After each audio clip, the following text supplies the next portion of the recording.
এবার সাবেক এমপি আব্দুল কালাম আজাদের কাছ থেকে ৫ কোটি টাকার চেক ও একটি জমির দলিল নেওয়ার ঘটনার বিস্তারিত পেয়েছেন পুলিশ।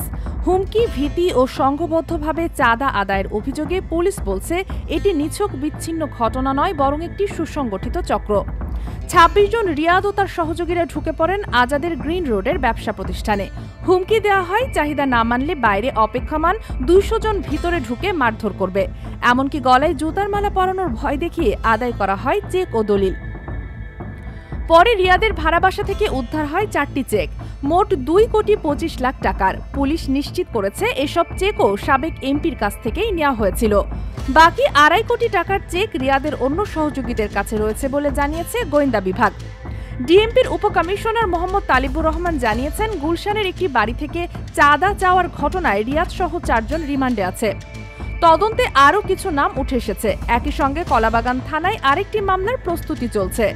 জানা গেছে, চাঁদাবাজির ঘটনায় ব্যবহৃত চেকগুলো ইস্যু করা হয়েছিল নিট জোন প্রাইভেট লিমিটেড নামে একটি প্রতিষ্ঠান থেকে, যেগুলোতে শুধু স্বাক্ষর ও অঙ্ক ছিল, নাম লেখা হয়নি। এর পেছনে রাজনৈতিক পরিচয় বা প্রভাব থাকলেও তদন্ত কর্মকর্তারা বলছেন দলীয় পরিচয় নয়, বরং অপরাধী এখন মুখ্য বিষয়। প্রশ্ন উঠছে, ছাত্র রাজনীতির ব্যানারে গড়ে ওঠা এই ধরনের চক্রগুলো আর কতদূর বিস্তৃত। তদন্তে জানা যাবে রিয়াদের পেছনে কারা ছিল এবং আদৌ তিনি একা ছিলেন কিনা।